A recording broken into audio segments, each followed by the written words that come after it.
Welcome to today's workshop, Design Thinking for Entrepreneurs. My name is Kate Angelo.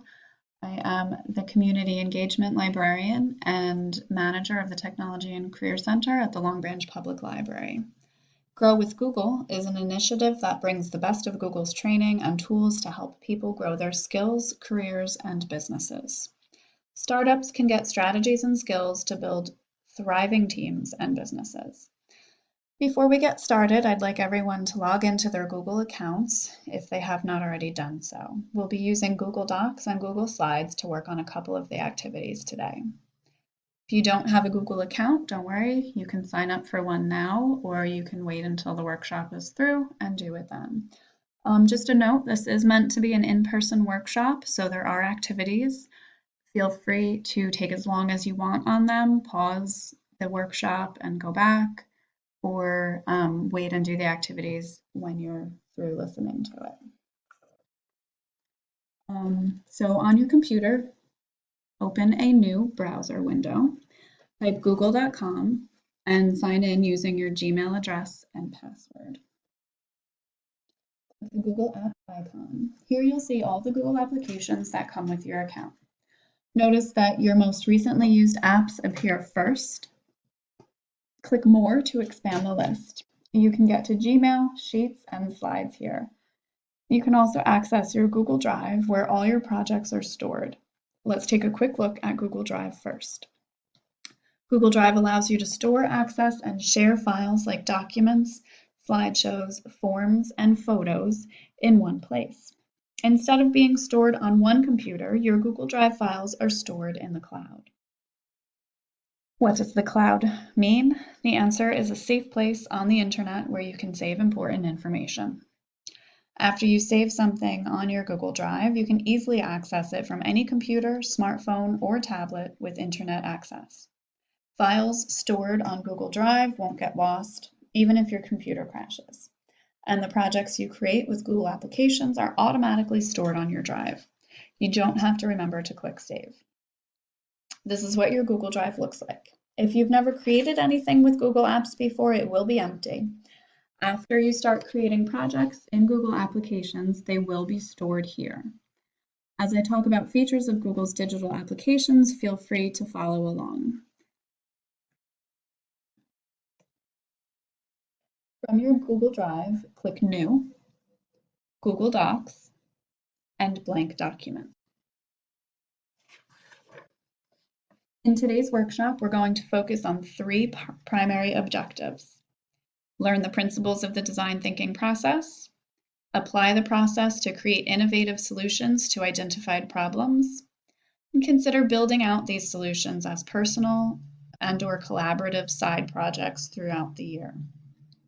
The goal today is to familiarize yourselves with the design thinking framework so that you can use it and reuse it over and over to build out fun and meaningful personal projects throughout the year.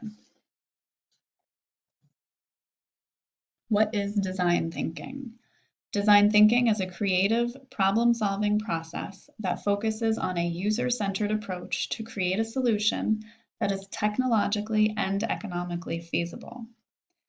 Design thinking is a methodology used by designers to solve complex problems. This approach has been used to brainstorm solutions for societal issues like getting kids to eat healthy school lunches, as well as to help well-established companies redefine their place in a fast-changing industry. Now, what is technologically and economically feasible can change depending on your context, of course. What you're able to create as a student over 4 years will likely differ from what you might be able to create if you had access to the amount of data or computing power that many larger tech companies like Google have. Even so, the important thing to keep in mind is that using this design thinking process will provide you with a framework that will be useful even when you don't have a ton of resources available to you. And I'll show you a few examples of that later on in the workshop. To start, let's see what this methodology is all about. The design thinking process was created by the Stanford University and the company IDEO, and is being successfully used to create small projects and big ones. The The methodology includes 5 phases. 1, empathize, observe, engage, immerse. 2, define, express the problem in the form of point of views or POVs. 3, ideate, transition from identifying problems to finding solutions. 4, prototype, getting ideas out of your head and into the real world. 5, test, next iteration of prototypes, test, learn, iterate. The first step that we saw in this process was to establish empathy. Empathy is the ability to understand and share the feeling of another person. If we want to focus on the user, our goal as we begin the design thinking process should be to first connect to someone's stories, insights, and emotions. We must put ourselves in their shoes, so to speak. What do we mean when we say user? Well, the user in design thinking would be the person or population for which you're hoping to build a solution. Be as specific as possible, not just parents, but parents of toddlers or parents of children in Long Branch, New Jersey.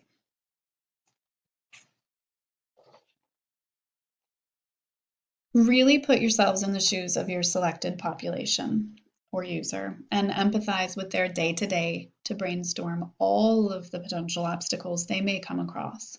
Consider starting from the morning until the evening and walk through their day to identify these changes. Now, use the blank Google Doc you created. Select a population you'd like to focus on and create a list of at least 10 challenges they face.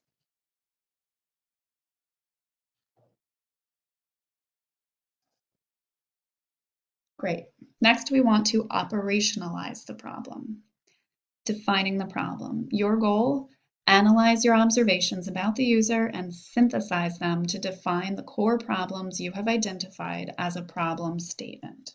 What's a problem statement? As an example, instead of saying Sam needs to learn about nutrition to get a better eating experience during lunch, try Sam is a busy manager who needs a way to integrate healthy eating habits into his daily life because he doesn't want to feel like he's on a diet. So, more detail. This stage will help you or the people on your team gather great ideas to establish features, functions, and any other elements that will allow them to solve the problems or help the users resolve issues with minimum difficulty. And here it is filled in.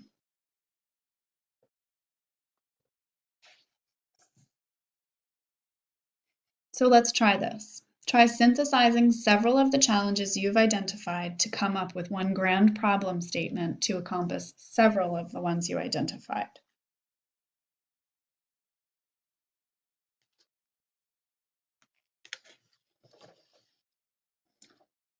This is the template you'll use while you're creating your problem statement.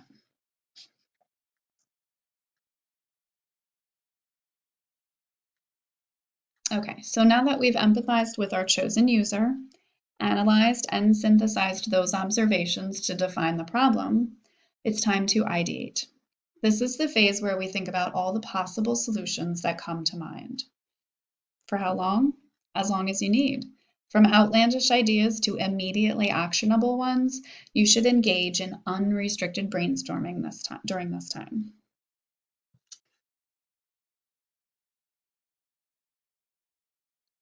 Here's a popular ideation activity used a lot in Google design sprints. It's called Crazy Eights. So using a Google Doc, insert a 2x4 table. In each section of your table, I want you to write out a different idea on how to solve your user's problem.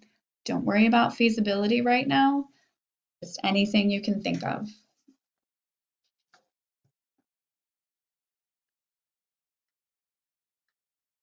Okay, push past obvious solutions to get to breakthrough ideas. You're going to use the Google Docs to write down 8 possible solutions to solve the problem statement you created. No idea too crazy, write everything down. Don't worry about the feasibility of these solutions. It's more important that you write down everything that comes to mind before narrowing in on one or a few in the next stage.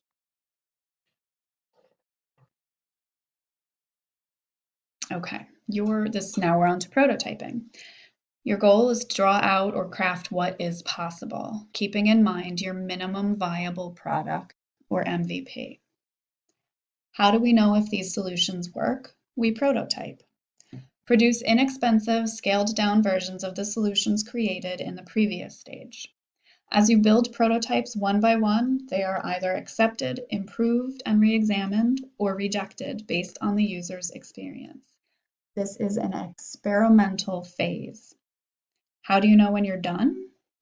Well, you'll have a better idea of the constraints inherent within the product, the problems in the solution you're currently prototyping, and then you'll have a more informed perspective of how real users would behave, think, and feel when interacting with the end product.